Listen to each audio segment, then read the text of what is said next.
Hello दोस्तों, आज आपको सुनाते हैं हाड़ी रानी के बलिदान की कथा। हाड़ी रानी की कहानी राजस्थान के वीरता, त्याग और प्रेम की एक अद्भुत गाथा है। यह कथा 17वीं सदी के मेवाड़ क्षेत्र की है, जब राजपूत रियासतें मुगलों और अन्य आक्रमणकारियों से अपनी भूमि और संस्कृति की रक्षा के लिए संघर्ष कर रही थी। हाड़ी रानी का त्याग और बलिदान आज भी राजस्थान के इतिहास और लोक कथाओं में अमर है। हाड़ी रानी का जन्म राजस्थान के एक प्रतिष्ठित राजपूत परिवार में हुआ था। वह हाड़ा चौहान राजपूत की बेटी थी। हाड़ी रानी का जन्म बसंत पंचमी के दिन हुआ था। इनका असली नाम सहल कंवर था। हाड़ी रानी का बचपन बूंदी के राजमहलों में गुजरा था। सहल कंवर का विवाह रतन सिंह चुड़ावत से हुआ था। रतन सिंह मेवाड़ के सलुम्बर के सरदार थे।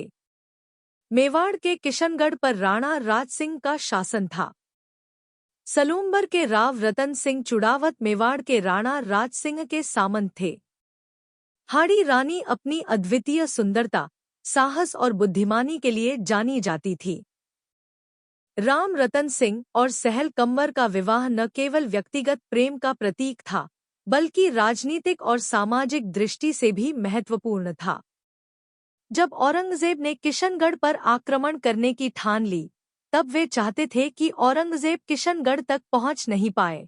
रास्ते में ही औरंगजेब को परास्त कर दिया जाए तो उनका राज्य सुरक्षित हो जाएगा। यह युद्ध किशनगढ़ के राजा मान सिंह और औरंगजेब के बीच होना था और औरंगजेब किशनगढ़ पर आक्रमण के लिए पहले से तैयार था, इसलिए उन्होंने यह जिम्मेदारी राव रतन सिंह को सौंप दी। राव रतन सिंह चूड़वात और हाड़ी रानी की शादी को अभी कुछ ही दिन हुए थे। ऐसे में रानी की सुरक्षा को ध्यान में रखते हुए वे उन्हें अकेला नहीं छोड़ना चाहते थे। इसके साथ ही वे अपने राजपूत धर्म से भी पीछे हटना नहीं चाहते थे। औरंगजेब के खिलाफ एक भीषण युद्ध की कल्पना करते हुए राव रतन सिंह महल और रानी की सुरक्षा को लेकर विचलित थे।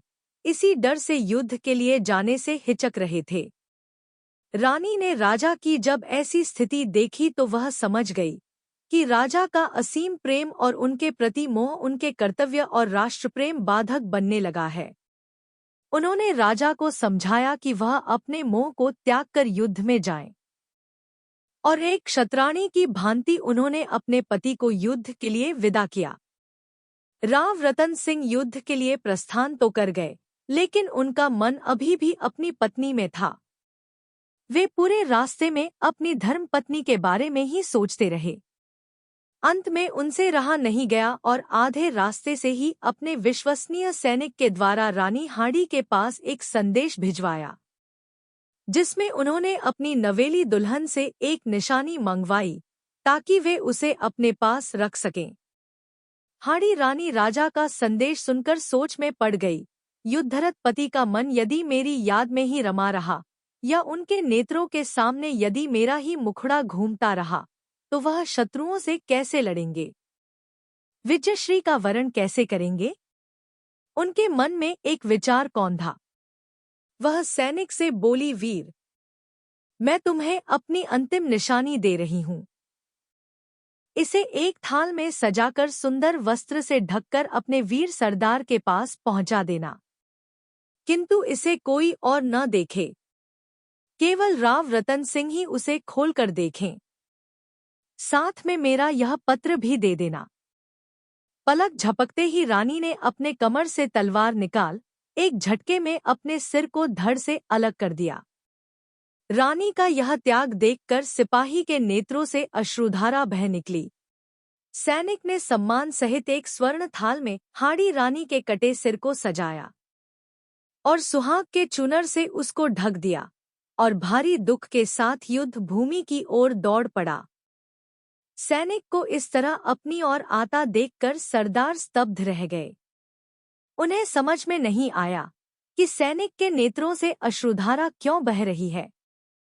वे धीरे से बोले, क्यों यदुसिंह, रानी की निशानी ले आए? यदुसिंह ने कांपते हाथों से थाल उनकी ओर बढ़ा दी। उन्होंने जब थाल से चुनार हटाई तो सरदार फटी आंखों से अपनी पत्नी का सिर देखते रह गया। उसके मुख से केवल इतना निकला, चुंडावत मांगी सैनानी, सिर काट दे दियो क्षत्राणी। रानी, तुमने यह क्या कर डाला? फिर उन्होंने रानी द्वारा भेजा हुआ पत्र पढ़ा जिसमें लिखा था, प्रिय, मैं तुम्हें अपनी अंतिम निशानी भेज रही हूं। तुम्हारे मोह के सभी बंधनों को काट रही हूं।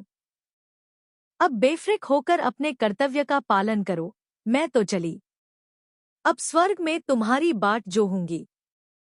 रतन सिंह को बड़ी ग्लानि हुई। तुमने मुझे इतनी बड़ी सजा दे डाली, अब मैं भी तुमसे मिलने आ रहा हूं। उन्होंने उस सिर को बालों से अपनी पीठ पर बांध लिया और युद्ध के लिए निकल पड़े। हाड़ा सरदार के मोह के सारे बंधन टूट चुके थे। वह शत्रु पर टूट पड़े। उन्होंने इतना अप्रतिम शौर्य दिखाया था कि उसकी मिसाल मिलना बड़ा कठिन था। जीवन की आखिरी सांस तक वे लड़ते रहे।